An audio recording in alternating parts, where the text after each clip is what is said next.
Well, hey there again. This is Steve Ellis with Quest Ministries here on our online class called I'm Glad You Asked, where we try to tackle questions that people are asking about God and life, the Bible, issues that cause them to wonder. Is believing in something supernatural really valid and reliable? Is it something that we can trust in?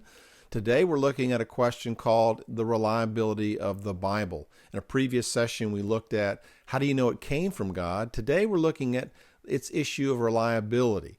Now, by that, what we mean is, was it copied accurately? In that previous session, we did make the case that through fulfilled prophecy, through its uniqueness, the Bible is truly inspired, and it got written down in the original document we called the autograph. But that autograph has not lasted. It's decayed. It's material that wouldn't last forever, and so it was necessary to copy it. Can we believe and trust that it was copied accurately? I mean, men were involved in that whole deal. Isn't it like the game of gossip where someone tells a story on one side of the room and by the time it gets whispered in the ear of 20, 30 people, at the end, that message has been corrupted. How do we know that it was copied accurately? Well, how do we know that any book was copied accurately? How do we know that any ancient book is reliable? We're looking at the Bible here today, but there's a lot of ancient books like Homer's Iliad, or Tacitus, the Roman historian, writing about history, and Plato and Julius Caesar had their writings. How do we know that their material is reliable since we trust in it today? Well, fortunately, there are some ancient tests, 3 standard tests that can be used to see the accuracy of transmission. There's something called the bibliographic test, there's something called the internal test, and finally the external test. So let's apply that to the Bible and compare that with the other ancient literature that is deemed to be reliable. So to begin the study of the bibliographic test, we would need to make a case that when an autograph is copied into a manuscript, it's accurate. Well, if you had 1 manuscript, that's good, but 2 would be better, and certainly 3 and 4 and 5, that would be great, or 6. Why is more better? Well, you certainly compare and contrast those copies to see if they have material in common and is there material missing. So more is better. Well, what if you had a copy of the original and you had another copy and another copy and another copy, and you didn't have 6 or 7 or 10 or 20 or 100? What if you had thousands and thousands of manuscripts, copies of the original or copies of the copies? Now you have a massive amount of material from which you can compare and contrast to see just what should be or could be in the original. And that's the first part of the bibliographic test. We're going to look at the quantity of the manuscripts, and obviously more is better. So look at ancient books who are deemed to be reliable, the writings of Plato and Aristotle, Caesar, Tacitus, and you'll find that they only have at most 20 manuscripts. Well, how does the New Testament compare to that? Well, it's an amazing comparison. There's over 25,000 manuscripts in all the different languages. Over 25,000. It's not even close. Well, let's compare that to the writings of Tacitus, the Roman historian who wrote the Annals. This is considered the most definitive work on Roman history. He wrote this history book from the reigns of 4 Roman emperors succeeding to Caesar Augustus, and that's what we rely upon in all of our teaching and textbooks in all the universities. Well, we know that Tacitus wrote his work, he says, in 16 different volumes. Unfortunately, we're missing volumes 7, 8, 9, and 10 completely. We have no manuscript whatsoever that contains them. And what makes it even worse, parts of 5, 6, 11, and 16 are missing as well. And what makes this even more unreliable is the first half of all his writing is all contained in 1 surviving manuscript. And all the works of the second half of his writings are likewise contained in 1 surviving manuscript. And from there, other copies are made. That gives us a very low reliability factor when we think of how it compares with the New Testament. If there's only about 20 total manuscripts for Tacitus and some of the other writings, and the New Testament has nearly 6,000 Greek manuscripts, the comparison isn't even fair. And that's just the Greek manuscripts. If you look at the totality of all the manuscripts we have of New Testament writings, it's nearing 25,000. Well, do all those 25,000 New Testament manuscripts agree completely? What about this thing we hear about called variants? The times and places where certain manuscripts do not agree. A variant is a textual variant that differs from a standard text involving things like spelling, word order, omission, additions, substitutions, or even a total rewrite of the text. Haven't there been the claims of hundreds of thousands, 400,000 variants in these 25,000 manuscripts? Doesn't that give us a whole lot of doubt? Well, let's look and see what some of those variants might look like. For example, if you took 5 manuscripts and you saw these different kind of wordings of the same text, you would note there would be differences in punctuation. You might find that a single letter might be missing from a word. You might see that there's different word order. Instead of Jesus Christ, the writer puts Christ Jesus. Does this severely damage the meaning of these writings? I mean, what is the obvious message that's in this text? Well, simply that Jesus Christ is the Savior of the world. That's not hard to see. It doesn't do it injustice whatsoever. It's so obvious and so compelling that the leading skeptic of the reliability of the New Testament, Dr. Bart Ehrman, writes in his own blog that the vast majority of the hundreds of thousands of differences, and he believes there are over 400,000 variants, that they're immaterial, insignificant, and trivial. He goes on to say that none of the variants would require a radical change of any fundamental doctrine. The variants do not discount the reliability of the New Testament. So we might turn and look at the second aspect of the bibliographic test, and that would be the quality of the manuscripts. Did they observe quality control when they were copying?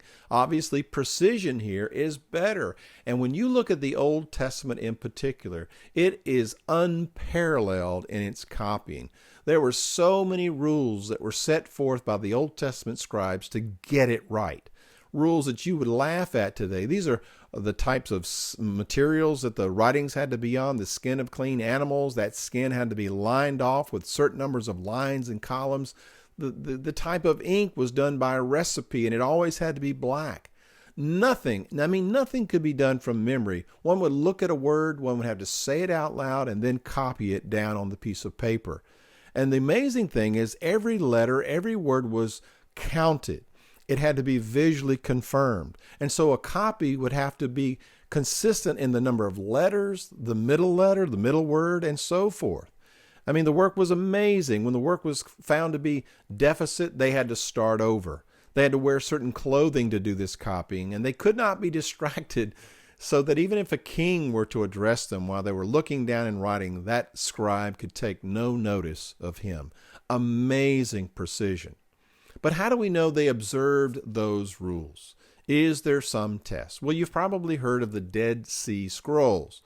Well, the Dead Sea Scrolls were a discovery that was found in 1947. Prior to 1947, we had a copy of Isaiah, but it didn't date back too far. It went back to 916 AD, long after the writing of Isaiah, and certainly after the time of Christ. But in 1947, a little shepherd boy went looking for a lost sheep, and he threw a rock into this particular cave, and that began the discovery in this and other caves of many scrolls the Qumran community squirreled away when Rome came to plunder all their findings. And so in 1947, a copy of the Dead Sea Scrolls had a complete copy of the scroll of Isaiah, and this was tested and found to be dated to around 125 BC. A gap of nearly 1,000 years. So now we have a test to see, did they copy accurately in a process that lasted over 1,000 years? How do these two manuscripts compare? Well, here you're looking at the actual great scroll of Isaiah that was found there in the Dead Sea Scrolls. And after analysis, it led the researchers to conclude that in the example of one chapter of 166 words, there's only one word that constituted 3 letters that was in question after 1,000 years of transmission. And this doesn't even significantly change the meaning of the passage. They did a great job of observing those rules and reliably, precisely copied the material. Well, let's look at the final aspect of the bibliographic test, something called the time span between the autographs and the manuscripts. And obviously in this case, shorter is better. The gap between the original writing and the oldest manuscript we have, the shorter it is, the better. Why? Because there's less time for any kind of error to creep in. When you look at the writings of the ancient guys, there's a gap of about 1,000 years. And that's not too bad, but when you compare that to the writing of the New Testament, the average gap for the New Testament writers is less than 200 years. In most cases, it's 100 years. There's even a manuscript under evaluation today that was discovered in 2012 that many believe will date to the year 70 AD, a writing of the Gospel of Mark, which would put that merely 20 or 30 years after the writing of the actual Gospel. 20 years compared to 1,000 years. It's just not even a fair fight. So when you look at the totality of the bibliographic test, the quantity of manuscripts, the quality of the manuscripts, and the time span comparison, you'll see that it's not really a fair comparison. The Old Testament and the New Testament, the old writings of the writers like Homer and Plato and Caesar and Tacitus do not even compare. So that's the bibliographic test. And certainly the most reasonable conclusion is the Bible passes that with flying colors. Well, let's look at the other two aspects. These are shorter. The internal test is simply, did the material claim itself to be reliable? Now, that would be a circular argument in and of itself, but you do want the material to say, this was firsthand reporting. We got this ourselves. And certainly when you read the Old and New Testament, you see the claims over and over again. For example, in the New Testament, John in his epistle claims that that which was from the beginning, which we have heard, which we have seen with our eyes, which we have looked upon, and our hands have handled of the word of life, that which we have seen and heard declare we unto you. Certainly, this is a claim in the internal test that we were there. We saw what was happening. So let's look at the final test. This would be called the external test. So in this test, we're looking at, are there other outside external sources that report the same thing that are found in your document? Outside sources, in the case of the Bible, that would be from Greek or Roman or Latin or Jewish history. Do they report the same things, or are they in argument? Do they disagree with one another? As we've shown in previous sessions, there is great consistency with writers like Josephus, the Jewish historian, who wrote about this man Jesus had lived at a certain time, who did surprising deeds. He won over many people. He won over Jews and Greeks. He was the Messiah. Josephus mentions the same people involved, the condemnation and crucifixion by Pontius Pilate, the fact that he appeared to many the third day restored to life.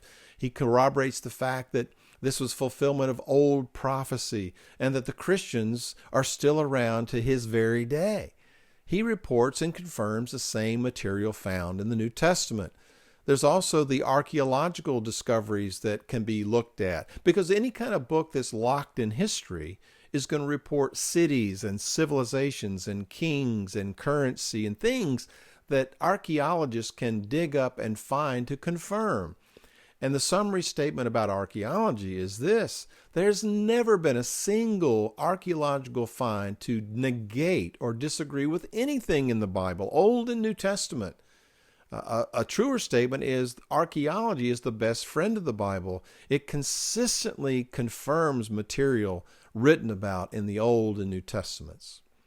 It passes the external tests. So how do we conclude based on these three tests? When it comes to the New Testament, we can say that the evidence of our New Testament writings is ever so much greater than the evidence of many writings of classical authors, the authenticity of which no one dreams of questioning. And if the New Testament were a collection of secular writings, their authenticity would generally be regarded as beyond all doubt. So when you look at the Old and New Testament, it is inspired. We've shown a case for it. It is certainly reliable in its copying, and we can say with great certainty that the Old and New Testaments pass the bibliographic, the internal, the external tests like no other ancient book. If these are the three standard tests and they are applied across the board of all ancient writings, the Bible itself, is it reliable? It is more reliable than any other ancient book, and you can go to the bank for that. Say, thanks for listening. Steve Ellis here. I hope you tune in again as we take time to look at some of these other tough questions in the future. But for now, goodbye.